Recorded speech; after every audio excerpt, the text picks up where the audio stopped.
Here we go again. I mean, this is a truth show. Here we go again. I'm not done yet. Oh, there's more. Oh, I'm not done yet. I mean, this is a truth show. Oh, yes.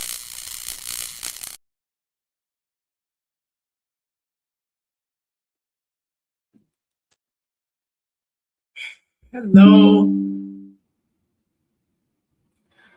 Hello. Tonight we're diving into the disappearance of Daniel Robinson, a 24-year-old geologist who drove into Arizona desert and allegedly vanished. No footprints, no blood, no confirmed sighting, just a crashed Jeep scattered. Yes, this case is so mysterious. It would take you through so many crazy scenarios and loops. I am still baffled by the whole case. The more I dive deep, the more I uncover about this case.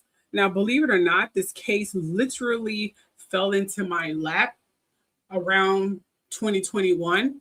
I think I even still have his picture on one of my files, and I was going to do a case about him because he's a geologist and it's a field that I was thinking about going into a long time ago. And I thought it was very intriguing because there aren't many Black geologists, believe it or not. And he was going to be one of few, and I thought it was very impressive.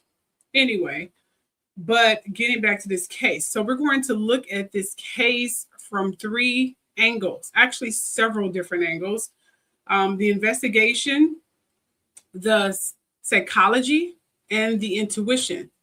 This is not a gossip show anymore. This is a study, okay? Enlightenment, truth seeker, something that I always wanted to do and something that would ease my conscience. So that's currently where we're at the moment. With that said, here is your intro.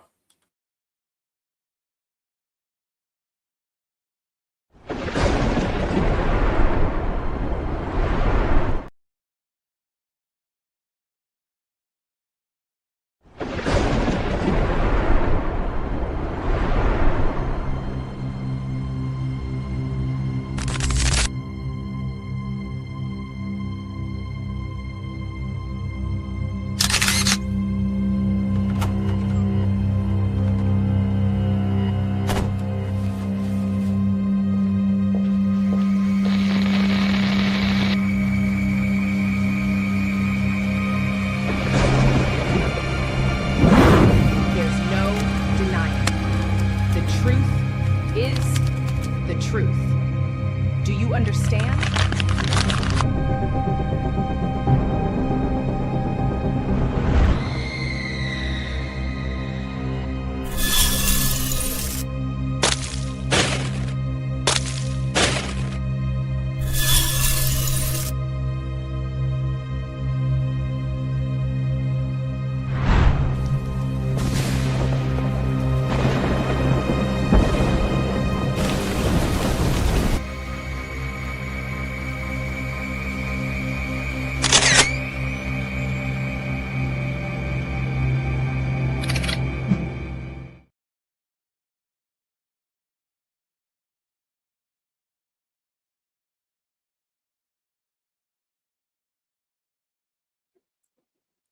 Alrighty, fantastic.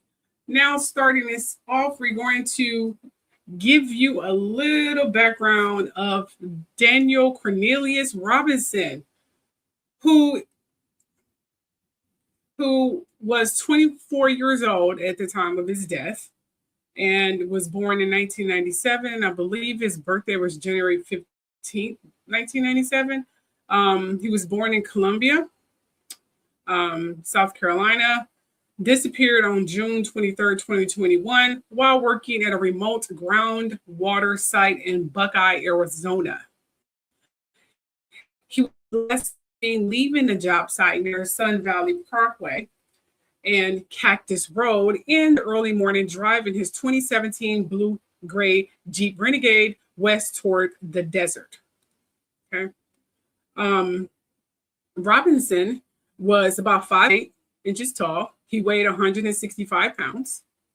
had brown hair and brown eyes, and he was born missing part of his right forearm, but he didn't let that stop him. They offered him a prosthetic arm, but he didn't want one. He was resilient, and he also played different sports like football, weightlifting. He also played the trumpet and the French horn while in school.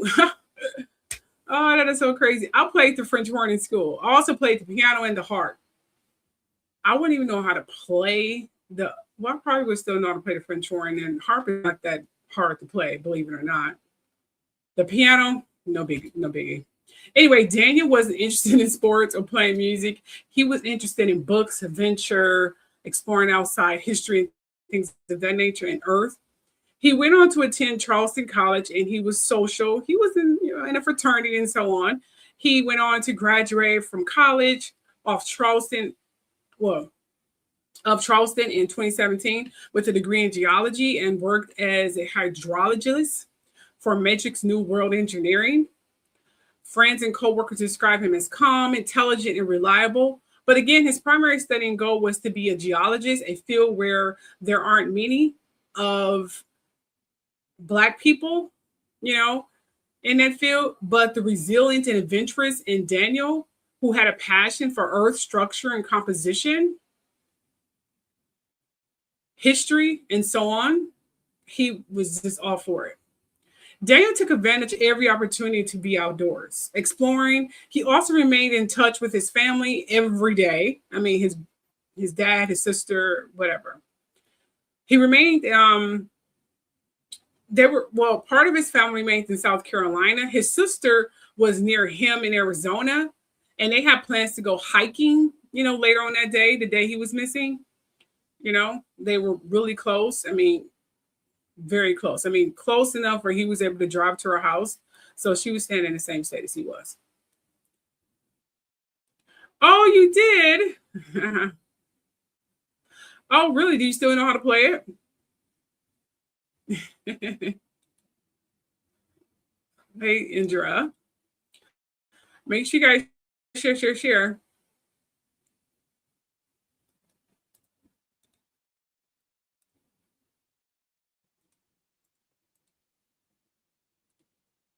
You said no.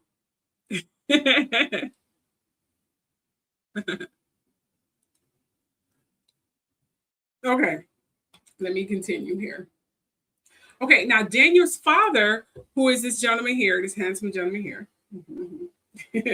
David Robinson II, an Army veteran, has led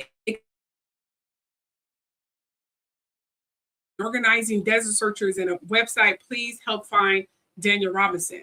He also he put it like this, he advocated everywhere, okay? He advocated for the Please Help Find Missing Americans Act, Daniel Robinson Law, which you can find on Facebook, and if you do a Google search, you'll be able to find it as well, okay? To improve missing person investigations. The family continues to accept tips and has posted flyers nationwide. He's still searching for his son. He personally funded and led extensive efforts traveling repeatedly to Arizona, organizing desert searches, following multiple leads, and distributing flyers nationwide, because no parent can walk away from a missing child. You just can't rest. You just can't rest until you know that your child is either okay and unfortunately dead, but at least you know you have the body and you have some kind of answers. It's just devastating. Okay.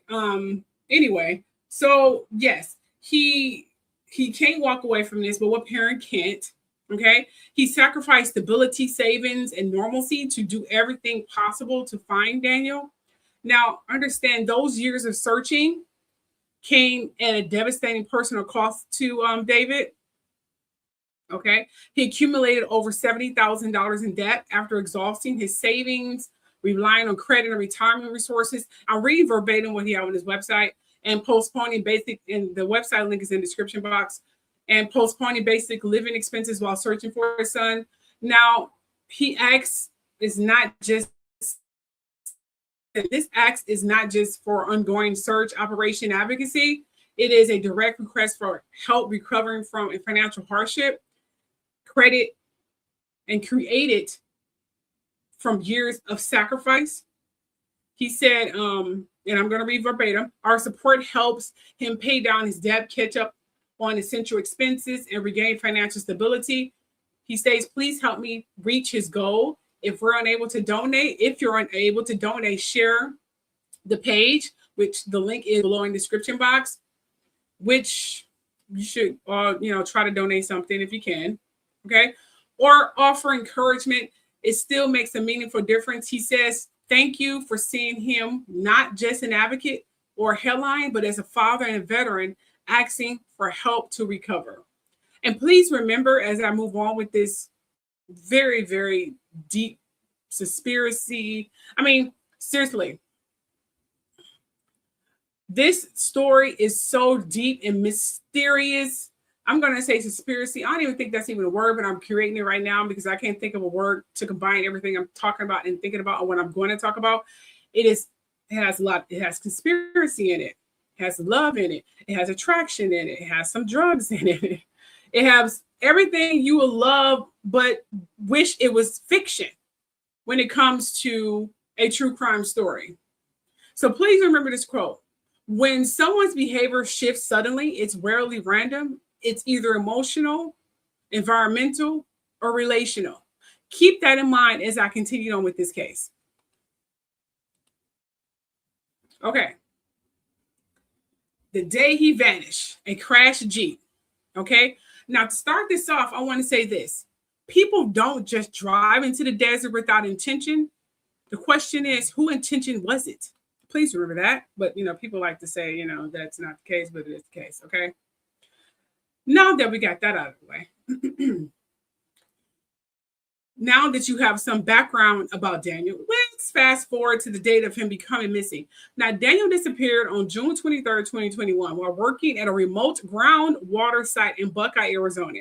He was last seen leaving the site near Sun Valley Parkway and Cactus Road in the early morning, driving his 2017 blue-gray Jeep Renegade west toward the desert. That's his Jeep right there.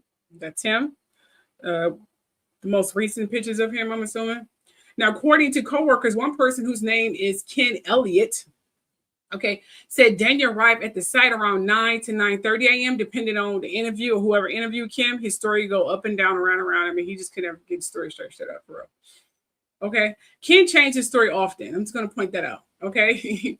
Now, before I get deep in this statement, I think it's fair for me to tell you more about Ken Elliott. Okay. Because you're going to need a background little snip so you can understand the story at hand. And that will help you build up some kind of analysis about each person I'm talking about. Okay. So Ken Elliott, a pump technician at a remote well site in Buckeye, Arizona, as we know, was the last person to see Daniel Robinson before Robinson disappeared on June 23rd, 2021. Ken Elliott and Daniel Robinson, were working together for the Matrix New World Engineering, with Elliott as a pump technician and Robinson as a field geologist. Also, remember, Elliott had never met Robinson before that day. From what I gathered, they weren't friends. They weren't close at all. They were only assigned to the same, job site. Now that you know the background of this Kenneth, let's get back to the story at hand.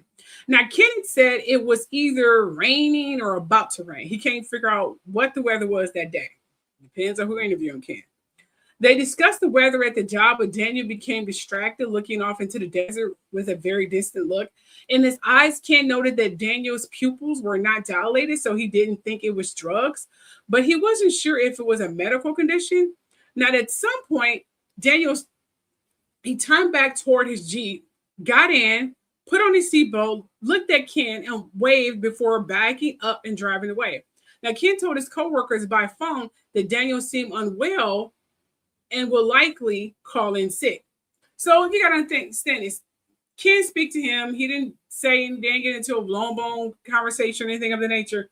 And already, this Ken is already coming up with some analysis on how Dan is acting, or Daniel is acting. And he get on the phone and tell his little homeboys, like, oh my God, Daniel is going in. Why would he do that? And why is it any of their concern? That's the part that's really crazy. Keep that in mind as I move on here. Now, investigators and a Reddit post analyzing Ken's statements found inconsistencies in the time he gave for Daniel's arrival. and departure. In his first interview, Ken said Daniel arrived at 9 a.m. and left at 9:15, but later said they arrived at 9:30.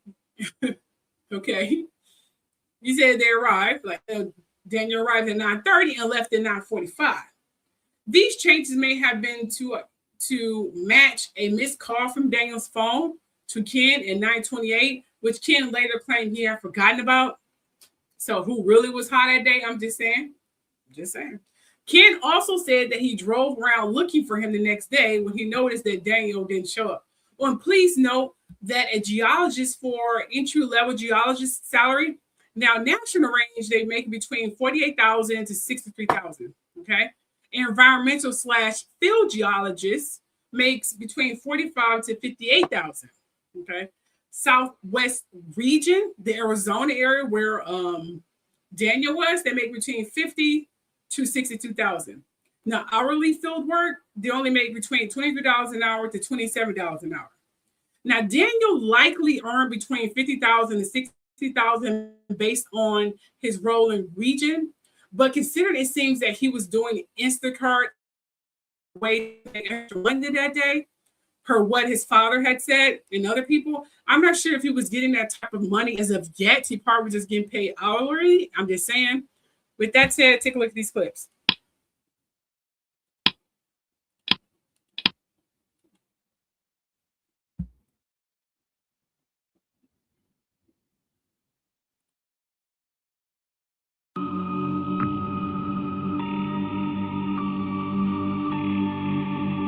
To this day, Daniel Robinson has not been found. From what I can tell, his dad and other people are still searching for him, but no luck. This is another creepy TikTok video that I got tagged in. It shows an image of a geologist by the name of Daniel Robinson. It shows a couple images of the desert, and it says, POV, your time machine breaks in Arizona 2021, and you find out what really happened to Daniel Robinson in the desert. For context, Daniel Robinson was a 24-year-old geologist working at a site in Arizona. On June 23rd of 2021, he went missing shortly after leaving the site he was working at. On July 19th of 2021, his Jeep was found in a nearby ravine with him nowhere in sight. Authorities did find some really weird inconsistencies with the crash, and they stated that potentially the scene was staged, although that was not officially ruled. To this day, we still don't know exactly what happened to Daniel Robinson. We don't know where he is. All of the circumstances surrounding his disappearance are very strange. I would recommend reading up on it. There have also been areas where people have been found decades later, even still alive. So hopefully, this is one of those scenarios. We'll see. Only time will tell. A man's crashed Jeep was found in the desert, but the driver had completely vanished. This is the mystery of Daniel Robinson. In June 2021, Daniel Robinson, a geologist from Arizona, left a remote job site in the desert. He drove away in his Jeep, then vanished. Days later, his crashed vehicle was found in a remote ravine. The strange part? Investigators found evidence that the Jeep had been driven after the crash. Some of Daniel's belongings were missing, but Daniel himself was nowhere to be found. Search teams spent months looking through the desert. Volunteers joined the effort. Drones scanned the area, yet no trace of Daniel was ever found. His disappearance remains one of the puzzling modern mysteries in America. How does a man vanish from a desert after a crash?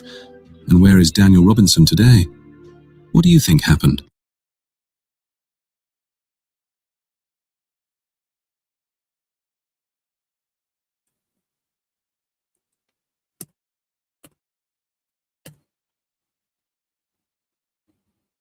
Now, here's where things get really heated, ladies and gentlemen. Make sure you guys are sharing because it's about to get real steamy in here, baby. Okay, now, as you heard, his Jeep was found in the desert. He wasn't in the Jeep. Just want to point out there were other skeleton remains around, but none of them belonged to Daniel. Okay? His clothes was there. Phone was there. All of it. Seatbelt was even buckled, but he wasn't there. Now, the other theory, here is a theory that came up midway through the investigation. Okay? And on my list of suspects, I titled this The Secret Woman. Even though she's technically not secret, but you get the gist. And this is going to be mentioned several freaking times, but just I am a visual person and I like to give you guys a visual. Okay. This canopy tent is what he used when he's out in field. And then he more than likely probably have a sleeping bag or something like that to sleep on or whatever the case may be. To protect them from the sun and just protect them from nature itself. You know, you want to take a nap because you'll be out there for a long time. Okay, getting back to the secret woman here. Now, the other theory is that private investigator Jeff McGrath claimed that Daniel may have gone on an all-night video game binge because of some woman named Katelyn. It's been reported that Daniel was obsessed with the woman he barely knew and disappeared just hours after sending her a desperate final text message. This is what he wrote. The world can get better, but I'll have to take all the time I can or we can. Whatever, to name it. I either see you again or never see you again. That was the last message he wrote this Katelyn person. But we need to back up a little bit, okay? Let's back up a little bit. He wrote the woman identified only as Katelyn. Now, then 18 hours later, Robinson turned up at a remote work site deep in the Arizona desert outside the booming town of Buckeye. He stayed for 15 minutes and drove off. That's when he spoke to Ken, allegedly. He has not been seen or heard from since. Okay. Now, but an important obsession with this woman he met delivering her liquor while working his side job and his despondency over her unrequited feelings has up to now been overlooked. They asked his dad, David, if he knew about anything about this girl. And he said Daniel didn't tell him anything about this girl. But please remember, this was his first real relationship and the first time he's been with a woman, if you know what I mean. Okay. And the police reports about him telling everyone that he was obsessed with her was a lie. He only mentioned that he met a girl, that's it, and a question about love without being specific. So he was pretty, standoffish, short when it came to her. So this rumor about him being obsessed and talking to everybody about it was not true. And it's amazing how that rumor spread throughout that town. So keep that in mind. Okay, now we need to get real deep now. This is where I get really deep, ladies and gentlemen. Seriously. Okay, we are going to go seriously. These phone calls he had with this girl. It is so freaking crazy. If I were you, ladies and gentlemen, I think you need to get some snacks.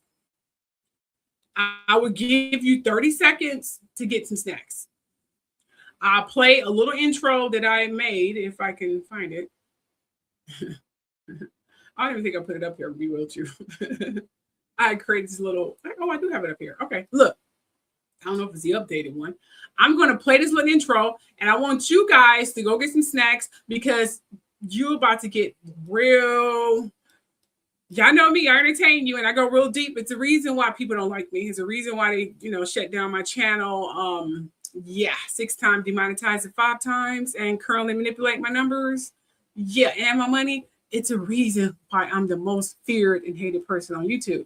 So I'm going to give you guys a 42-second break to get your snack and sit your ass here and please interact in the comment section. You can comment. I don't know why you guys don't comment. What the hell? I mean, are you guys viewing me? Or I'm just being viewed to a certain view of people because all you're doing is confirming my theories. Anyway, so here's the break.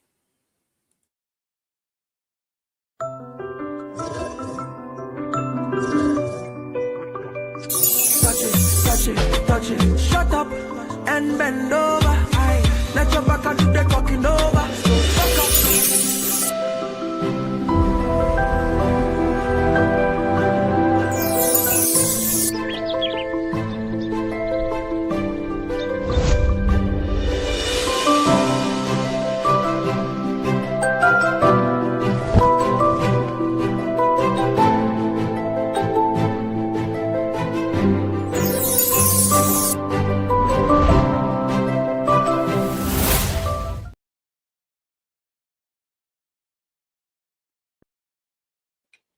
Okay, we are back. Now let's get into this. Oh my gosh, I am so excited because seriously, y'all don't know me in true crime. I'm a true crime addict. My entire streaming algorithm is a bunch of true crime. Seriously, true crime, nature, disaster movies. I love those for some reason they don't think it scares me because that's the only thing that can really happen. If it's based on reality and realistic things, I'm all for it. But that fake stuff just annoys the heck out of me. Anyway, that's neither here nor there.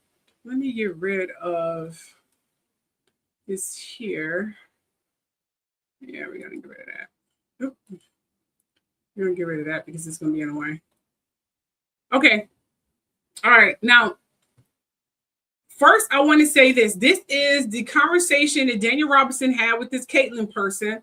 This is the contact timeline between June 12th, 2021 to the 17th, 2021. Okay.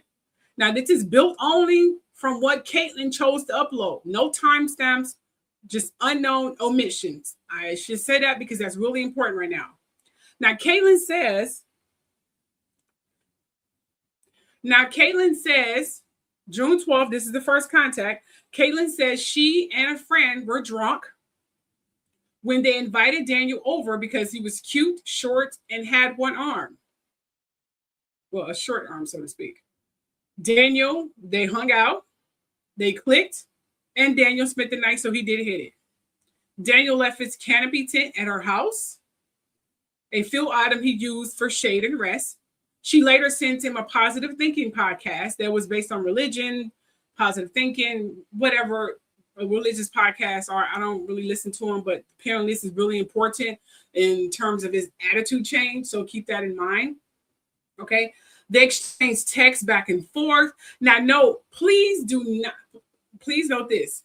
The police did not seize her phone or obtain a warrant. So everything comes from what she chose to upload. Keep that notated. Everything comes from what she chose to upload. And if you guys have an Apple phone or anything of the nature, you are able to delete text and make it look like the talking feed was something else. So we all have done it. I have done it, especially if I'm talking about something personal and I want anyone who come across the phone, or if I just don't want it in my feed in general, I would delete it. You know what I'm saying? So please know that everything we're hearing or we're talking about is what Katelyn chose to upload. And I'm telling you right now, yeah, you guys start sensing something about this text feed that doesn't make sense. Now we on June 14th. Okay, Daniel reaches out. Daniel contacts her to retrieve his canopy tent because he left it there. Katelyn tells him he can come over whenever. Daniel says he'll come the next day. Then we're on June 15th. The alleged first creepy claim. Daniel texts asking for directions to pick up the canopy.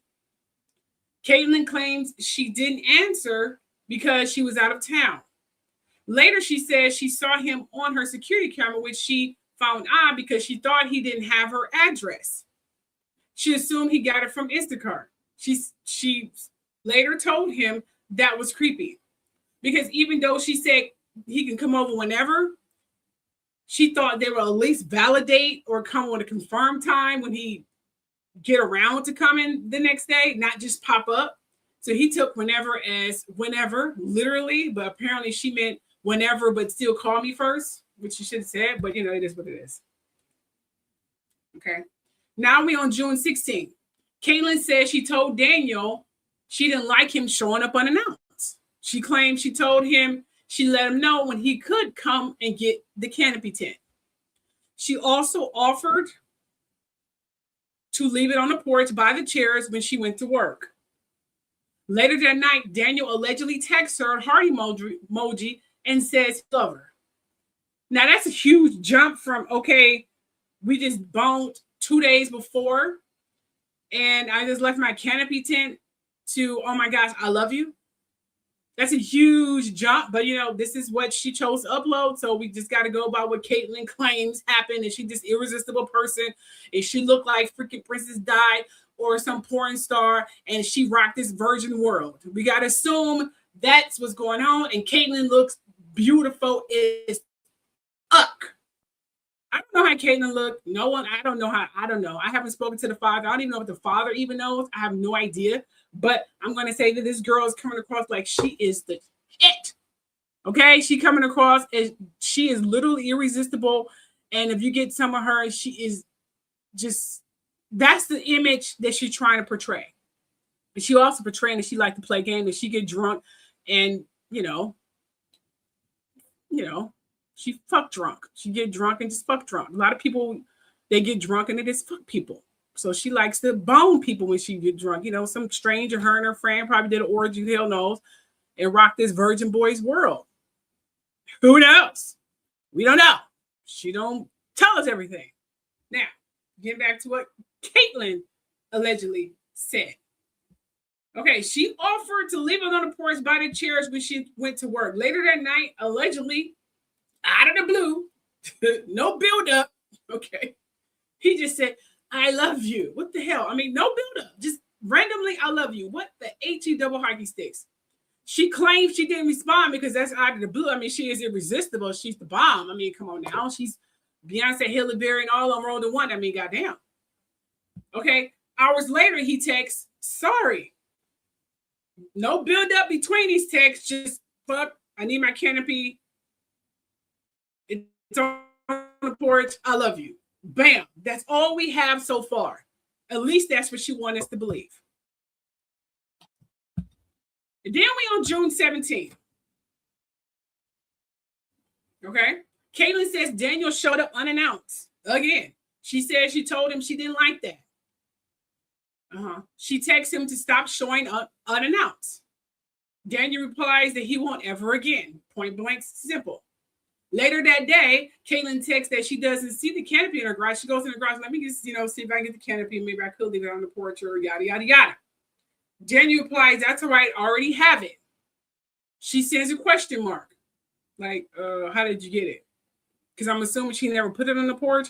But then again, we don't know what text was pretty much going on between these texts. There's a lot of missing stuff. Did you tell him you leave it on the porch? Did you say it was in the garage?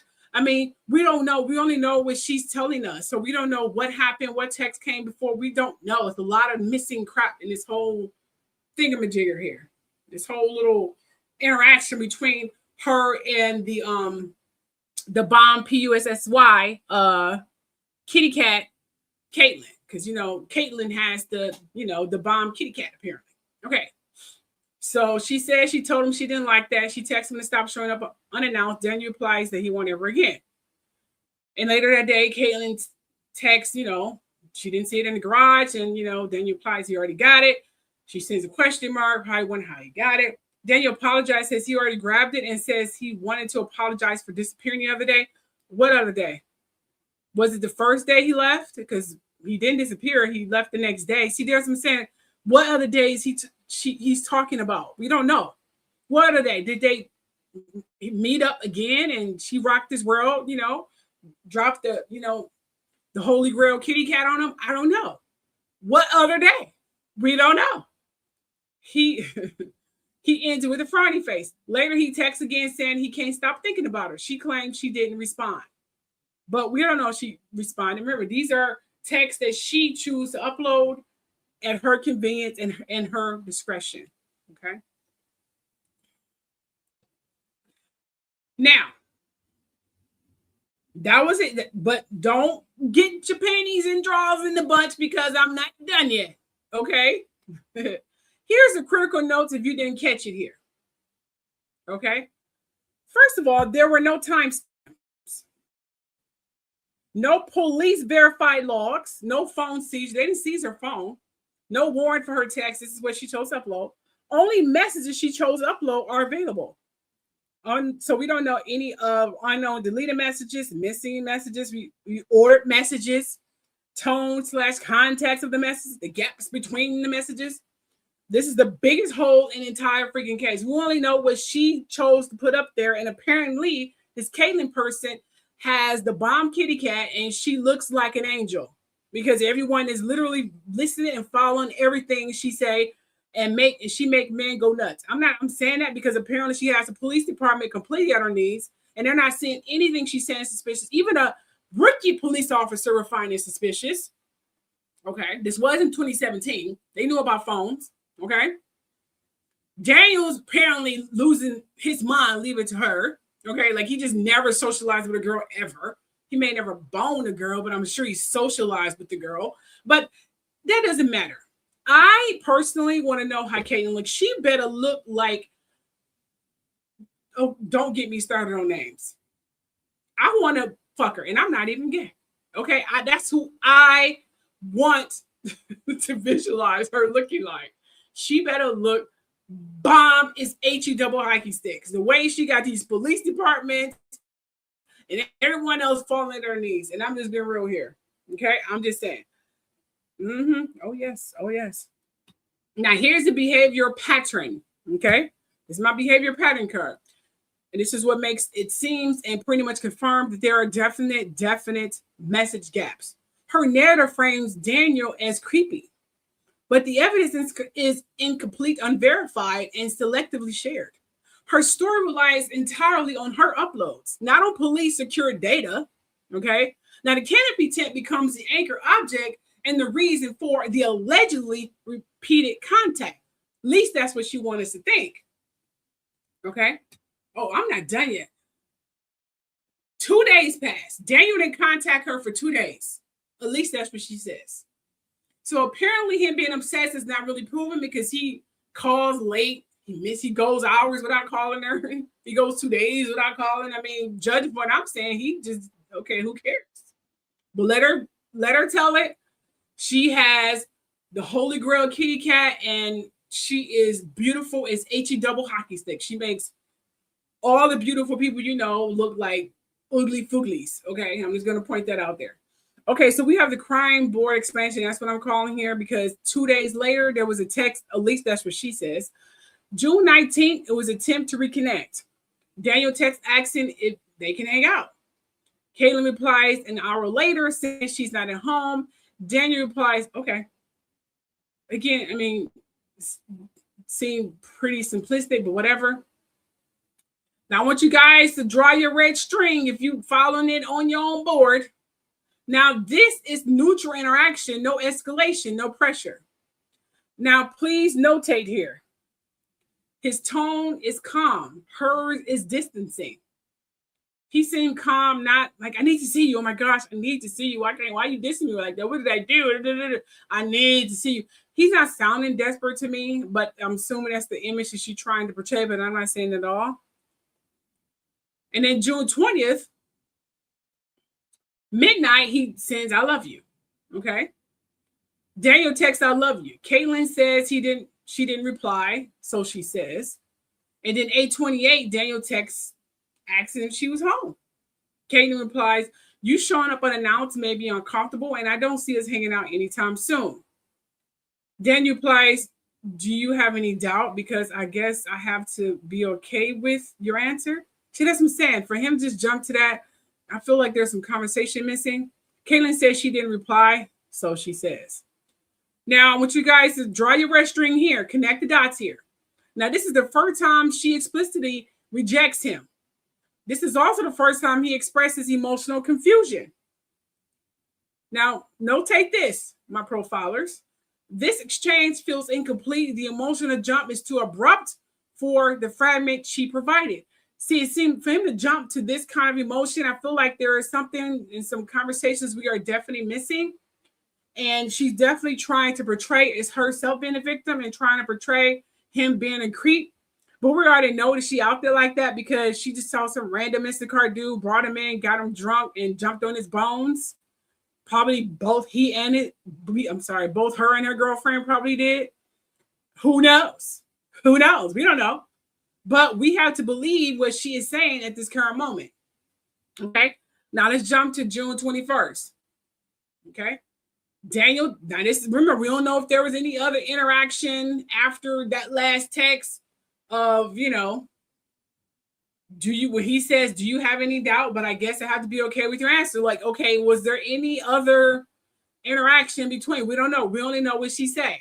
So June 21st, the conversation in the house, Daniel texts, how are you feeling? Apparently that was out of the blue. Let her tell it. Katelyn says she didn't reply. So she says. And then 3:46, Daniel texts, I'm outside your place. You see the jump there? Okay, he says, how are you feeling? Katelyn didn't say, so he just said, okay, let me just go by her house. Okay. See, that's the thing. It's a huge jump from, unless he just socially idiot, I mean, just idiot, or he socially, I don't know, not there. But judging from his friends and his family, oh, Daniel was very social. Okay, that was one of his key characteristics. He was very social. So interacting is not something he lacked. He wasn't a shy person. So this jump for how are you feeling to, oh, let me just jump by our house is a huge jump. That's not feeling. Something was built up here, and for him saying I'm outside your place makes me think that she was expecting him. But then she, goes wishy-washy. Maybe she had a boyfriend in the house or something. And, she want her boyfriend to know that, Daniel was out there, some random dude that she's been screwing on the side. Who knows? Katelyn replies with multiple question marks saying this isn't okay. Daniel replies, I guess it's not. He probably like, okay, but you told me to come by. Katelyn responds, not you guess. I told you this wasn't okay and not to come to my house unannounced. And he responds, are you okay with me? Katelyn replies, no, this isn't normal nor acceptable. Daniel asks, what is normal? Katelyn replies, make your plans before showing up at someone's home. And if someone had expressed to you that you made them uncomfortable, you need to back off. Daniel asks, do you hate me? Katelyn replies, I don't hate you, but please leave me alone. Hours later, apparently, Daniel didn't say anything else. And judging from what she said, and when she responded at the last point right here, I don't hate you, please leave me alone. My senses and intuition telling me that he went into details on why he was acting like this. Like, okay, first you do this, first we did this, first we did that, first you did this, and now you saying leave me alone. You are so confused and that. That's what I'm feeling, that it was rebuttal afterwards, and she deleted all that text because that would reveal her intentions and her actions. Okay, so keep those responses in mind that he may have said. 2 hours later, Daniel replies, you're right. Like there was a huge argument between I don't hate you, please leave me alone, and to him ending, and the one that she didn't delete, you're right. So I want you to draw a red string. Now, this is the last known emotional exchange before Daniel disappears. This is also the most suspiciously incomplete conversation I have ever read in my entire freaking life. Okay. Now, please notate, the pacing of this conversation is unnatural for the fragment she provided. Because we can definitely say that there were missing messages, deleted messages, tone shifts, emotional contacts removed. Seriously, it was a lot of context removed. Gaps in the time, missing lead-in messages, okay? Not just blatantly saying stuff, okay? Missing follow-ups, like, okay, from her saying, I don't hate you, please leave me alone. It's a lot of missing messages between there. It has to be, okay? Okay. Now, here's my psychological analysis of these days, of this whole little thing we got going on here, okay? Now, please remember the last message that he sent, apparently, now remember, if there was a lot of buildup in between, which I think it was, the last message after you're right, he texted, the world can get better, but I have to take remember the message I said earlier, but I have to take all the time I can or we can, whatever to name it. I'll either see you again or never see you again. Like he didn't even care. I'm getting that he didn't care. But she wanted to build him up like he, was an obsessed creep because, she has the Holy Grail kitty cat and she looks beautiful as heck and body banger. Who knows? But I'm just saying, that's what I'm getting here. Okay. But I'm sensing there was a lot of feedback and a lot of messages between I don't hate you, please leave me alone, and him saying you're right and the world can get better, yada, yada, yada, yada. There's a lot of missing pieces there. Now, again, here's my psychological analysis of these new days, okay? Now you got to understand here. This is my profiling interpretation between June 19 and 21, then 21st. Her narrative tightened as his interest increases.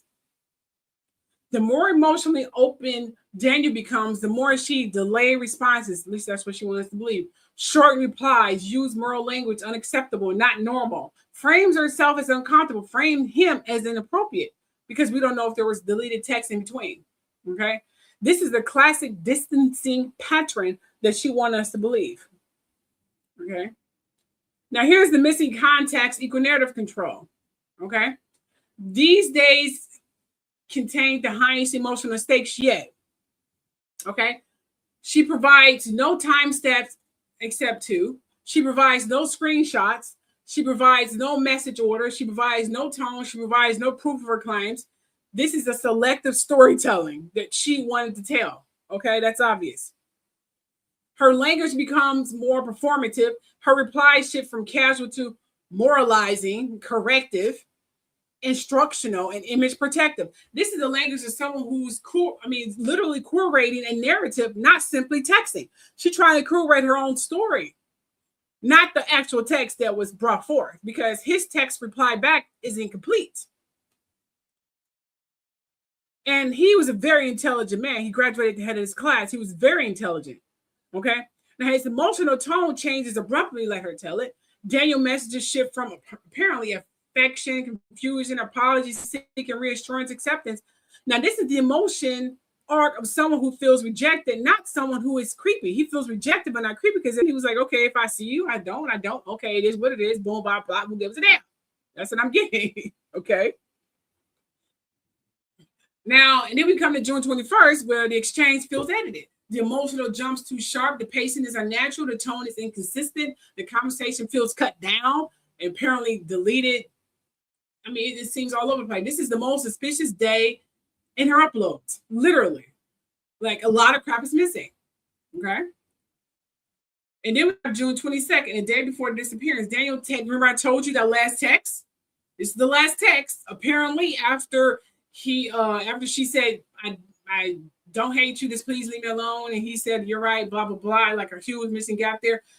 His last text for her, let her tell it. The world can get better, but I have to take all the time I can, or we can, whatever, to name it. I either see you again or I never see you again. It's okay, whatever it is, who gives a damn? That's the point I'm getting. It was told that he never texted again. So she said, we only know what the hell she said. Okay.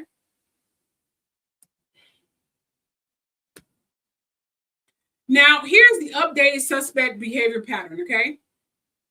Now, understand this. Here's the behavior flags that you guys should really recognize. Delay responses during emotional moments. Use moral language to frame herself as the victim. Provides only fragments of the most important conversations. Emotional pacing suggests missing messages. That's obvious. Her replies sounded curated, not conversational. She repeatedly said, I did reply, so I say, which is what distancing language, because she didn't reply, so she say. Now, the June 21st confrontation feels very edited. Her narrative becomes more defensive as the days progress. She positions herself as uncomfortable after initially intimacy. She provides no evidence of her claims behind or beyond her uploads. So we have to believe that they screwed. He left the next day and she was done. And he apparently had an understanding this is a one-night stand. Everything was copacetic. Like, thank you for whatever. I'm done. Leave me the hell alone. Who are you? She wants us to believe that's all that transpired between us two. Just hit it and quit it. A drunken nightstand bump. Rump and a pump. Whatever. That's what she wants us to believe that pretty much happened between her and Daniel. And he had a complete understanding in that, but him asking for his canopy tent and her procrastinating about the stupid freaking tent is the only time and only reason they communicated back and forth. She wanted us to believe that was the only freaking time, and he's just obsessed because she had the bomb kitty cat, and he just wanted more and more and more because she has the bomb kitty cat. But I don't believe that was all. But here are some videos, well, a video that I want you to check out. Breaking news, Daniel Robinson's father now says foul play is suspected and also revealed his final text messages. Daniel Robinson had a second job working for Instacart. It was during this time he met a woman while delivering her groceries. Katelyn said she believed Daniel was very nice and she and her female friend asked if he wanted to come in and hang out with them. Katelyn said her and her friend were, quote, drunk. Her and Daniel exchanged numbers, but nothing further happened. Daniel fell in love with the girl and sent her a series of messages. One of those messages to Katelyn said, quote, I couldn't stop thinking about you. And then on June 20th, he said, I love you. However, she denied him and she said, quote, honestly, you showing up at my house unannounced made me extremely uncomfortable. I don't see us hanging out anytime soon. The next day, Daniel showed up at her house again. She said, this isn't normal nor acceptable. Someone has expressed to you that you've made them uncomfortable. You need to back off. Daniel replied with, quote, do you hate me? Where Katelyn said back, I do not hate you, but please leave me alone. He took 15 hours to respond with his final text to her, and 18 hours after that, he vanished. A colleague of his told him that he was concerned and thought something was wrong with Daniel. When he asked Daniel what was bothering, he said, what if there was a girl you liked but you couldn't have? Daniel's father has also now spoken out regarding foul play. Take a listen. Did hire a private investigator. This was in 2021 after the vehicle showed up. And the reason why, because I did not agree with the assessment of the Buckeye Police Department at the time. My son, I didn't believe my son suffered a severe injury that caused him to kick it out the sunroof, shred all his clothes off, hide under a tree, join the monastery and become a monk. So they gave me, I had to get a second opinion about that. Of course, what he found is inconsistencies up front of what the Buckeye Police Department assessment of my son's case accident that happened at the crime scene. First of all, he looked at the vehicle and noticed that the damage on the vehicle do not match the terrain. For instance, he also found red transfer paint that was on the passenger side, the part that's lying on the ground. The vehicle came in contact with something red. There's nothing red in the desert. So, of course, that was his first initial assessment. Just they went through the black box data and found that after the airbag deployment, the vehicle was driven 11 additional miles. Also, there was 46 initial cycles. Someone was cranking the vehicle 46 times. Something that was physically impossible if a vehicle lying on the passenger side is impossible to do. So those things gave him pause as well. And also, he also found that the vehicle, the first accident happened around 1 o'clock that based on the infotainment system, they had sent out to California for analysis. So there's some information like that, plus with the testimony of the rancher who found the vehicle, who testified to say the vehicle was not there 2 days prior. He physically looked at it because he watched, seeing his cattle come down that ravine. It wasn't there. He came back 2 days on July the 19th, and he found the vehicle. He's the one who reported it to law enforcement. The vehicle wasn't there. So a couple of those things together, my investigator found that there was a form of foul play there, and the vehicle was staged. It's a staging area. And so we've been going on our investigation based on those facts. I'll keep you guys updated. What do you think? Drop in the comments. All righty. Okay.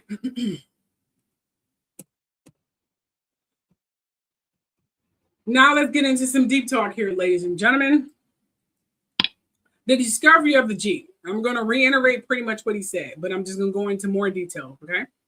Nearly a month following his disappearance on July 19, 2021, Daniel's Jeep was discovered overturned in a ravine, situated about 3 miles from his last known work location, just 3 miles, literally.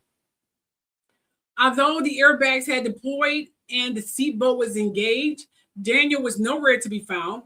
Investigators recovered his keys, wallet, phone, and clothing at the site. Interestingly, data suggests the engine had been cycled multiple times after the vehicle came to a rest. So when it stopped, someone tried to start it multiple times again. There were human skulls and plenty of skulls you probably find out there in the damn desert, but none of them match him, but they were all found in the vicinity. Okay. Oh, yeah. It gets crazy. Absolutely. Now, listen to here, before I get into the digital and physical breach here. A significant discrepancy exists regarding the timeline. A local rancher, as you heard his father David say, reported seeing that car in the general area on July 17, 2021, but explicitly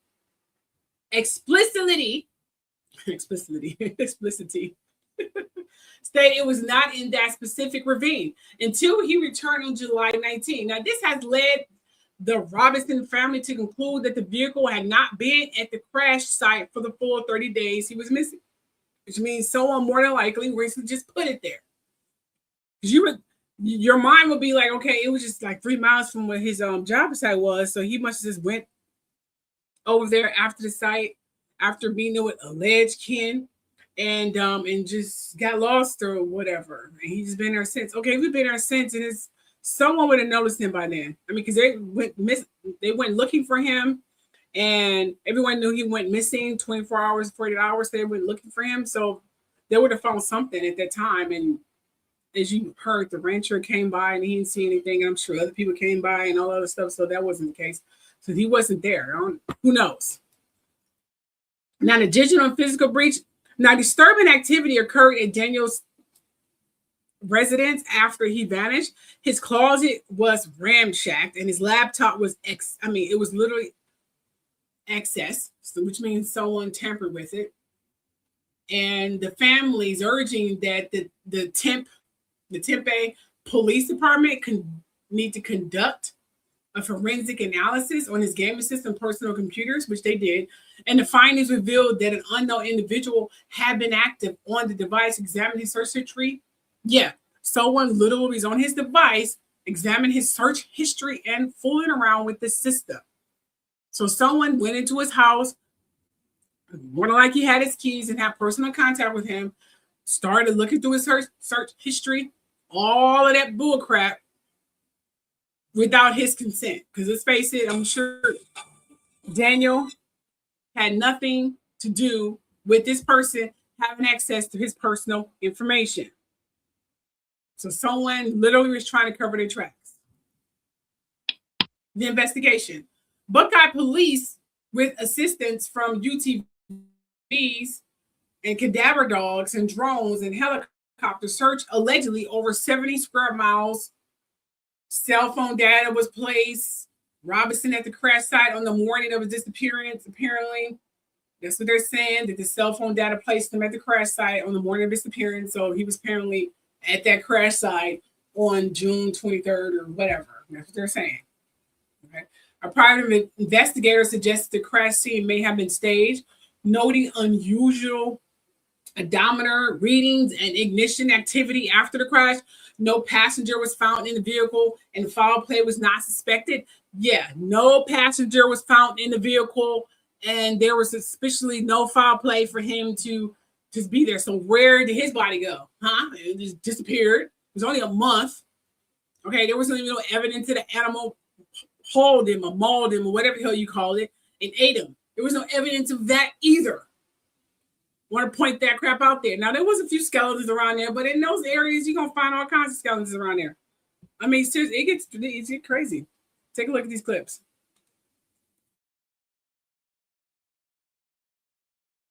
I really appreciate it from the bottom of my heart. This is David Robinson addressing the crowd of volunteers here to help him look for his son, Daniel. Daniel was last seen in 2021 north of Buckeye in the desert. Investigators finding his car and clothes, but no body. As hard as it seems, it is. We definitely have to know that, yes, we're out here doing line searches to look for, remains. And when search volunteers find something unusual here in the desert, like this bone, they mark it with a flag, take a picture, and document its location so it can be investigated by law enforcement. Buckeye Police and the Arizona Rangers also participated in today's search. If you'd like to help David find his son, you can find resources at pleasehelpfinddaniel.com.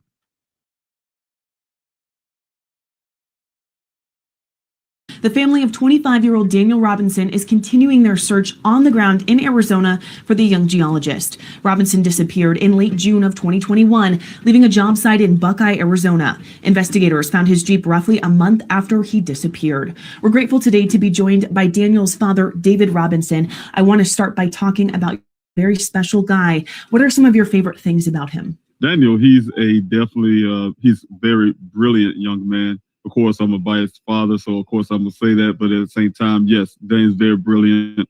He's very much a go-getter. He has tons of friends who go down to college down there. Seem like everybody know him just walking down the street. But definitely very friendly-oriented person.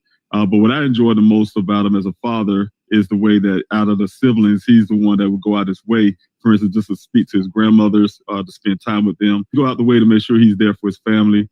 He's the person that also would fill in that gap, so if there's any kind of conflict going on in the family, that's Daniel. He fill in that gap. So those are the things that I really love about. Let's say they somehow had some clue a little bit, and Daniel was acting odd, and he did say he wanted to disappear or something. Let's say that. But I really believe some foul play. He probably had intentions to do so. Let's say he had intentions to do so, and then something else happened. Right. What is that something? It does look like from the evidence that the crash was staged to some extent. There's obviously, I don't see how you get that damage from that terrain and the area. And just for them to say that vehicle was driving that fast, have razors, I've written them things out, and they designed for that terrain. And I punch it up that hill to try to go over that hill. Can't even do it in a razor. Yeah. And that's a heavy vehicle. Right. And it would never, and all that bouncing and jumping, and yeah, you would have never made that speed to get down in that ravine where the airbag crash was deployed.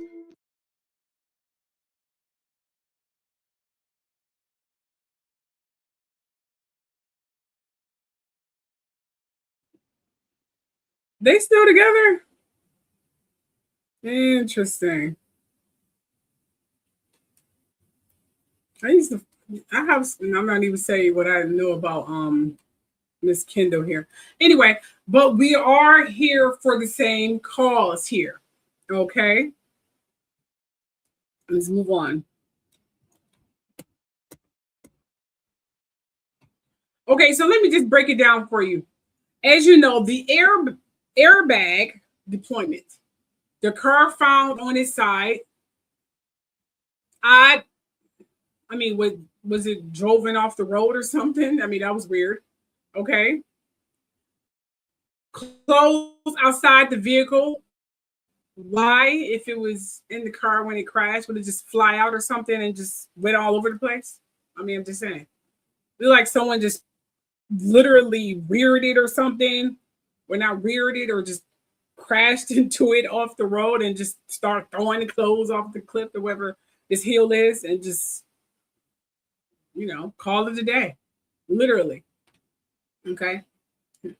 Phone, wallet inside. Why not on his body with his clothes? I mean, if there was no body, that's right. Darn it. Shoot. No skeleton either. Other than skeletons that was around the vicinity, but not in the car. There was no blood, no fingerprints, no signs of animal attack. This is supposed to have been his car, and there was no fingerprints, no blood, no signs of animal attack. Like, okay, I guess this is the most cleanest animal in the world. He ate them and then just cleaned up the car, licked all over. So there was no animal hair or anything of nature stating that the animal was there just licking the whole entire car clean. That's what they want us to believe. Straight stage. Stage like you wouldn't believe. Okay. Now, this is what I want you to think about, ladies and gentlemen. When someone leaves their clothes behind, it can mean panic, disorientation, or staging. But each possibility tells a different story. Okay? Keep that in mind. Oh, I'm not done yet. Okay? The last sighting, according to Elliot Robinson, Elliot here, walked back. He said that Daniel walked back to his blue Jeep Renegade that he just loves saying, apparently. Opened the door, sat down and buckled up, so he knew every solitary action. He walked to his Jeep. He opened the door. He sat down and buckled up. So he stood there and watched him vividly of him doing these exact things. Creepy. Looked at Elliot, waved goodbye, and then drove off into the desert. Who stands there and look at all that in 100-degree weather? Elliot later, this is old Ken Elliott here, later found Robinson Jeep tracks heading further into the desert, which he took as a sign of something was wrong. So old Elliot here, because he's very in detail and just intuition, okay? Ken Elliott called his co-workers on the phone, like, guess what? Ken, he acted nah. And Robinson's father, this is what Ken Elliott. He called co-workers and Robinson's father. I'm sorry, this is David, but no one had seen Robinson since. Daniel Robinson.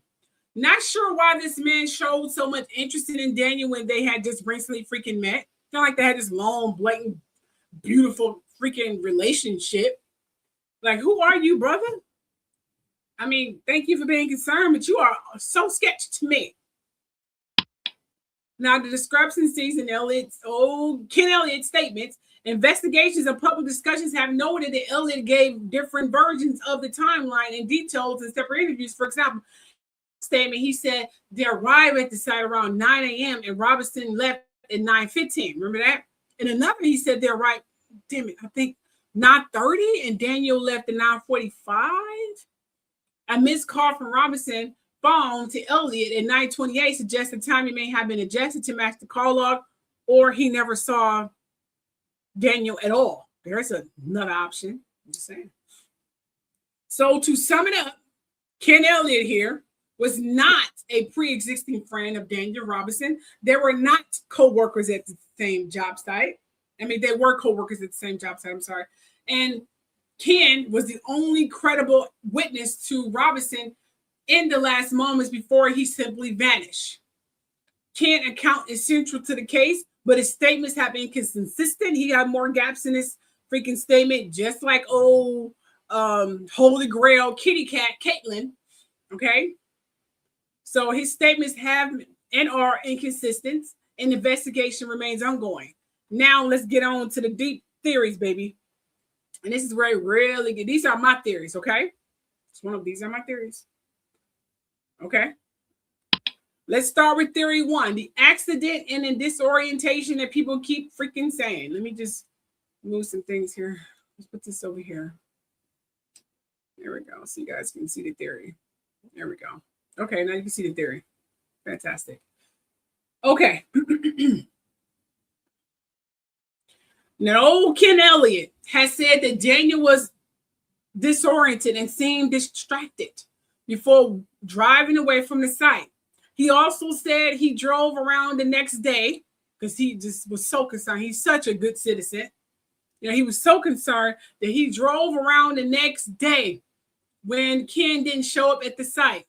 Later, the Jeep being found only 3 miles from his work site, tipped over, okay, with his closed cell phone that had been wiped clean, his wallet and another person's remains, because it wasn't his remains. The cop said the car sped up 30 miles per hour trying to go up some terrain, which is a low hill, as you saw there, this here. And then crashed and rolled over, allegedly. The PI said that there's no evidence of the car speeding up. He even tried it with his own car, and he said it's not possible going up that hill with that speed. There's more evidence of it slowing down before it crashed and just stopped. He also said there was damage done to the lower front and the roof. The lower front and the roof, pointing again to the crash being staged, because the damage to the car wouldn't have been done from crashing into a freaking ravine, especially the front here. Okay. Yeah. Absolutely. Oh, I'm not done yet. Because the damage to the car wouldn't have been done crashing into the ravine, but more so from head-on collision. He also said he found the car had red paint in it, as you heard David say, had red paint on it, meaning it hit something else, because there's nothing in the desert that had red paint on it, and it wasn't blood. They also said that the Jeep had 40 more ignition cycles, not miles, I'm sorry, 40 more ignition cycles after it had crashed, meaning someone tried to start the ignition a total of 43 times after the airbags were deployed, which means it wasn't crashed over. Like, why would you try to start a car if it was tipped over already? Which means it wasn't tipped over at that time, okay? There's also an 11-mile discrepancy from the police recorded per private investigator, who had said that the car must have crashed/stopped somewhere and then staged where they later found it. Oh, yeah. The PI also said that there was a 4-hour time gap from when the crash was recorded to the last time it was being seen. I mean, what was he doing for those 4 hours? Just saying. So there was a 4-hour time gap from the crash was allegedly recorded to the last time it was being seen. What was he doing within those 4 hours? I don't know.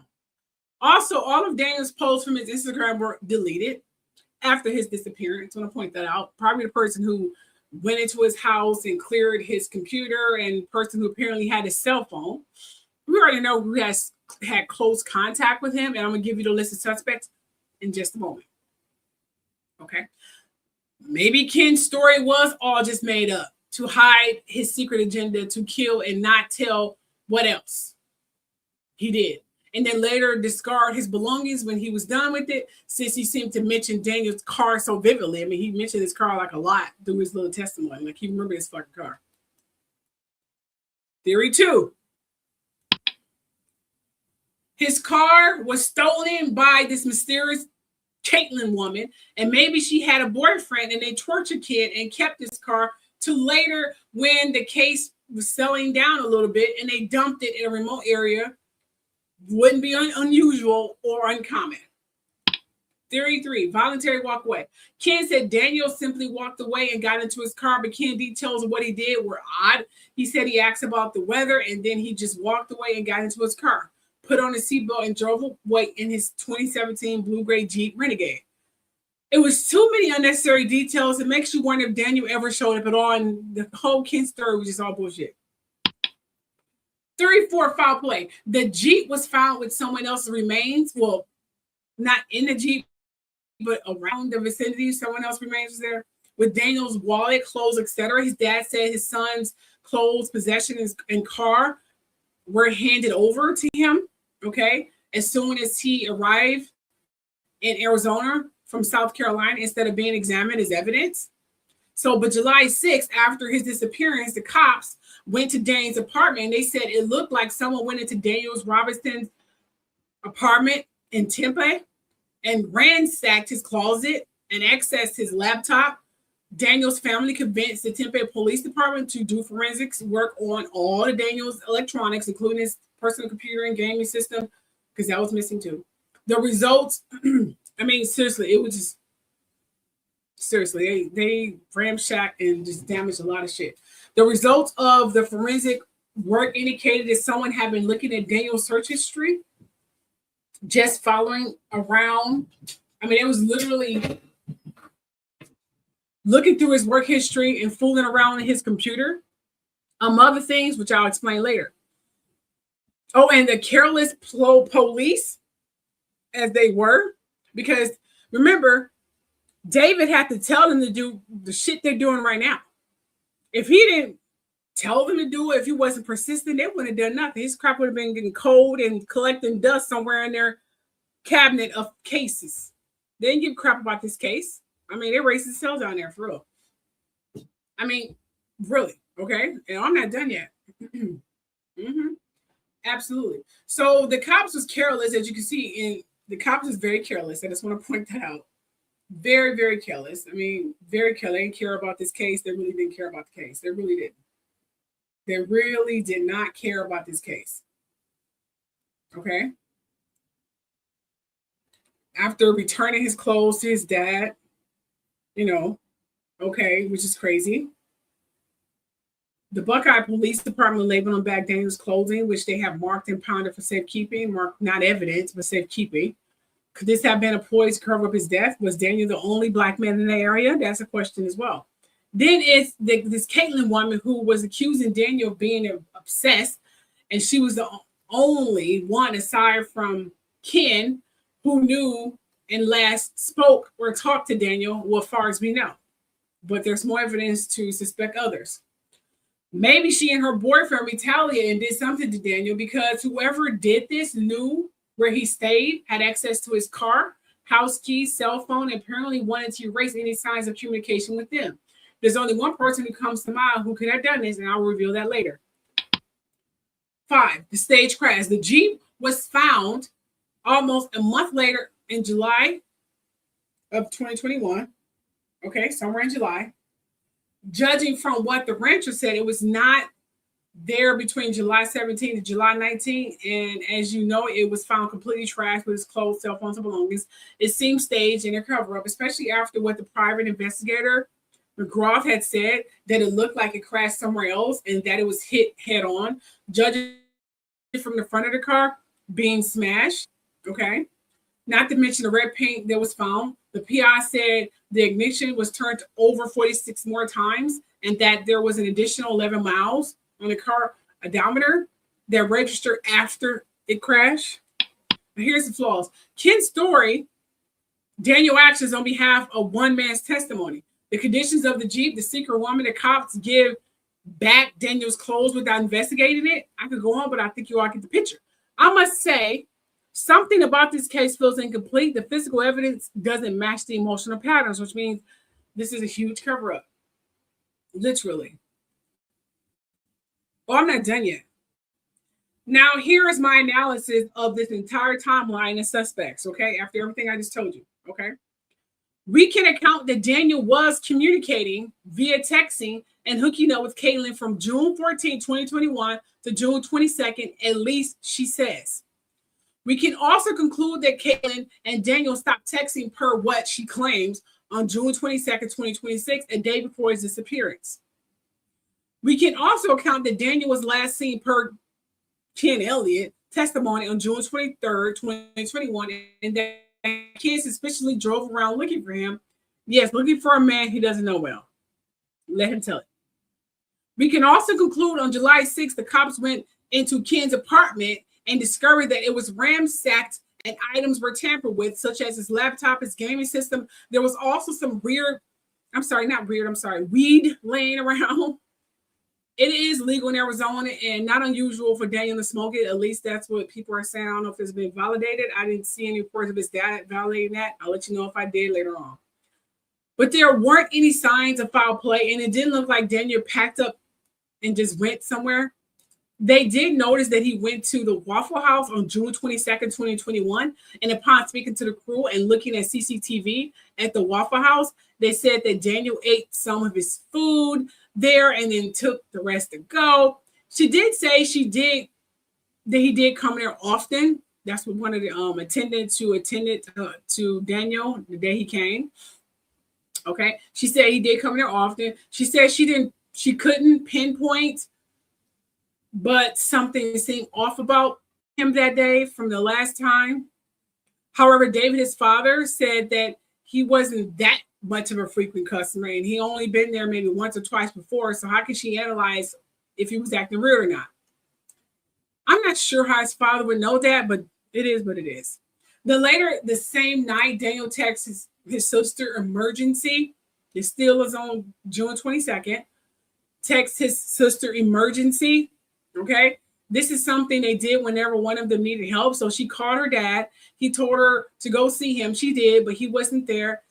It was more than likely because he was at the Waffle House at this time. He did, however, go see her later. And he said he did this to test her to see how fast she responds, which is odd. But, he was acting weird that day anyway. So something was definitely going on that he wasn't telling people. Then later, the cops found a co-worker/colleague named Roger actually invited Daniel to live with him until he got on his feet. I'm assuming Daniel obviously did. It was not confirmed or denied because Daniel had his own place. They often carpool to work, which is a key clue here. Okay. Roger said he was out of town from June 16th to June 20th. He was out of state dealing with some family issues because his father suddenly got very ill. That's what Roger said.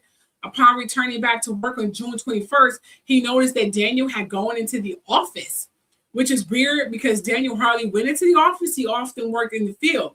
He loved being outside in nature. He also noticed that Daniel didn't cut his hair in a while, so it was starting to grow back. So he just assumed he was just trying to grow his hair out. He did say hi to Daniel, but Daniel was short with him, and Roger said that it was unusual. Daniel was normally very friendly and talkative. Roger did ask Daniel if he wanted to go get breakfast. Initially, Daniel said no, but later Daniel texted him on a, yes, like, okay, I'll change my mind, I'll go. On the drive there, Roger asked Daniel if he was okay and about the girl he was talking to.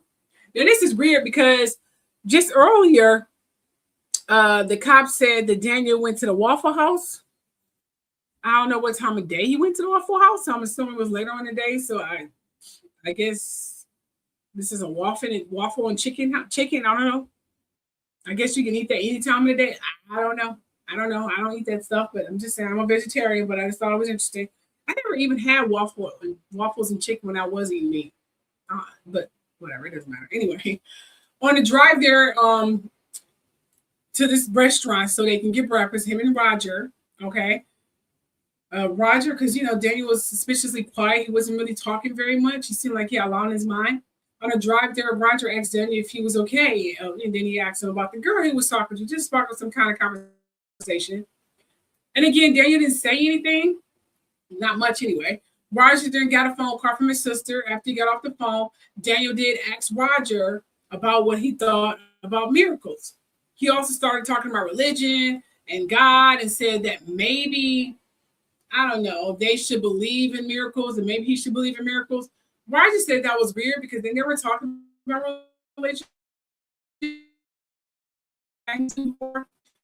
Just brought this notice he was going through. Now, you understand, his dad said this, and to rectify why Daniel was bringing this up. Okay, so not Roger thought, but Daniel, father David thought this after hearing this testimony from Roger, because Daniel is a Christian, so he is somewhat religious, but not heavily religious. So he knows about religion. He just don't, live by it, dedicatedly. So anyway, David just thought that Daniel brought this up because he noticed Roger was going through a rough time and thought this would help him. Please note again that Daniel was raised a Christian, but then Daniel asked Roger if he had trusted him, and he asked if he would trust him even if they weren't friends. He then asked that, this is what Roger said that Daniel asked him. He then asked if he, that he trusted him, and and would he trust them if they weren't friends, which is an odd question to ask, but this is coming from Roger's point of view. He then suggested that Roger should get rid of his ego and need to change his story. Not sure why he thought that and why he said that. The story he was talking about. So it was weird. Like, what story was he referring to? I feel like there's gaps missing in this conversation. This is like coming off as the whole Katelyn, the whole Holy Grail kitty cat woman. Okay. So again, stuff that Daniel heard on the podcast. So people just assume this is stuff they may have heard on that podcast or something, this religious podcast that really inspired him, apparently. I don't know. This is what they're saying. Now I'm going to break down everything, but I would say that I believe that Katelyn and Ken and maybe even Roger were in on whatever happened to Daniel because they both seemed very interested in him. I will also say that Katelyn targeted Daniel thinking because he was missing half of his arm and because he wasn't super tall, he was young, and then maybe he was slow or easy to take advantage of, which she did take advantage of him. Okay, so this is what she did. She got drunk and took advantage of this young boy. He's not a bad looking boy. And it's thought, he's, oh God, he's missing an arm. This is beautiful. I can just use this boy and just push him off on whatever. He's an idiot, And that's exactly how it seemed that she thought of him and treated him, judging from their conversations back and forth, which lead me to believe this Katelyn person is probably older than he is. I believe Daniel communicated one last time and they met up. And she and others did some sinful things to Daniel.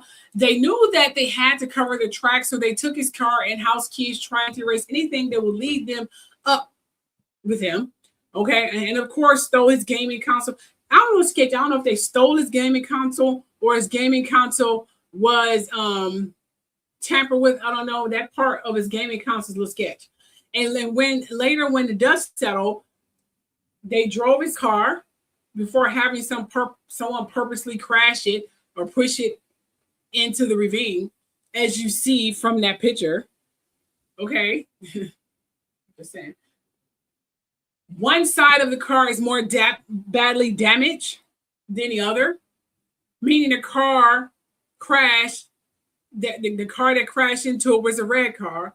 This also explains why they tried to start it several times after they crashed into it, because maybe their agenda to have it get pushed off the ravine didn't work at that time, and they thought maybe they could just start it and just jump out of the car or some crap like that. I don't know, but apparently they wanted to do something. Okay, this is just my scenario. Okay, this is all legit. I deeply researched everything. Okay, just want to point that out. I should have put that up here. I don't know why I put my warnings up there. Why didn't I do that? Let me put my warnings up there in just a second before I say this. So yes, this also explains why they tried to start it several times after they crashed into it. Meaning either driving this car or what? They weren't really driving it. I think they were more so hiding the car. I say that because of the high alert for this car. It would have been so hard to joyride without getting caught. Ken, Roger, and his alleged sister, who may have been the girl Daniel slept with, all may have had something to do with his death. That is my analysis. I am highly skeptical of the theory that he simply went into the desert, this rogue, succumbed to a freaking, this is the rumor that's going around here, and succumbed to a head injury or exposure. Because any military professional, survivor expert would confirm that stripping naked is the absolute last thing a person does in a survival situation, even following a traumatic head injury. It is simply not a credible explanation for why his clothes were found separated from his body in the environment if his body was found, which it was not found. And David said Daniel wouldn't leave to go on some kind of sabbatical. There's another theory that he left to go on some sabbatical and not tell his family. He also said he don't believe his son was a stalker creep like Katelyn trying to make him out to be. Because judging from the short answers that Katelyn did share, it seemed like he was just nonchalant. Okay, it is what it is. What I'm going to do. That's what it seemed like to me. Just saying. Now, to end this scenario, let me just play my warnings, which I should have done in the beginning. Let me play that to get rid of any legal, advocacies and issues. Please note that this is all alleged. I've never met any of these people. I've deeply researched all of my information. This is a trigger warning. In this video, I may be talking about or showing sensitive material about some subjects or topics that may be disturbing or upsetting or may bring forth some troubling memories, as you read in the description or title. With that said, either end the video now or brace yourself. Aside from that, enjoy.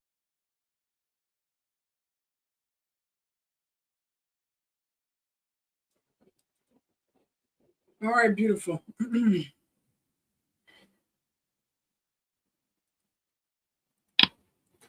Okay, first, while I'm ending this show, and I want to thank you guys for staying out the duration of this video, we're going to honor his father's efforts. Searches. His dad, David, has not stopped searching for his son. He continues to post, go on several podcasts, TV shows, etc. He has started other organizations of other missing young men, boys, ladies, and girls. However, he's been met with roadblocks and disappointment. Criticism of police. The police are treating this case with no care. Most of the investigation and effort was due to David's money, his persistence, and volunteers. Independent crash analysis. The crashing of the Jeep was an obvious stage, as we all know, obviously staged. Media silence has been definitely noticeable. This case has received virtually little news coverage, very few trending indications and news stories in the media. It contributes to the racial component, and the data shows that Black people's missing cases are not taken seriously. Patterns in missing cases. As you can see, there's more Black kids or Hispanic kids or colored kids coming up missing than any other race, and the case literally being cold and not taken with great care or persistence. Literally, we don't get news, media feed, nothing. It's like no one cares. And as I stated several times, there's a trafficking ring that's been going back decades of Black missing kids, young kids, teenagers. And I tell you this now, there is definitely a Black Jeffrey Epstein, and the story is sick, and you'd be surprised who the clients are. And that person will get exposed. So will it be. So that is why the cases and disappearances are ignored, because the racial factor. To sum it up, you don't even have to be Black. You can just be not Caucasian in general. You can be Chinese, Asian, Italian, whatever, just not Caucasian. Not Gabby Petito or whatever the case may be, just not Caucasian. And your case would be literally freaking in, or unless you're persistent, you got money, and you're well known, and you know some people, no one will give two flying figs about whoever came up missing and whatever happened to them. Okay? I'm going to be realistic here. Let me put that back up here. Now, the disappearances of this is really adamant and it's critical. So please share this video. And I'm going to say here, based on everything we discussed, please tell me what theory that makes sense to you and why. And I'm going to end it. Daniel Robinson deserves answers. His family deserves closure. If visibility matters, share this live. Keep his name alive. And join me on Thursday as we uncover another missing person case titled Christy Lee Rogers. His link to his websites and his foundations is below. Donate if you can. And thank you for staying out the duration of this video. Have a wonderful, wonderful night. Thank you so much. Bye.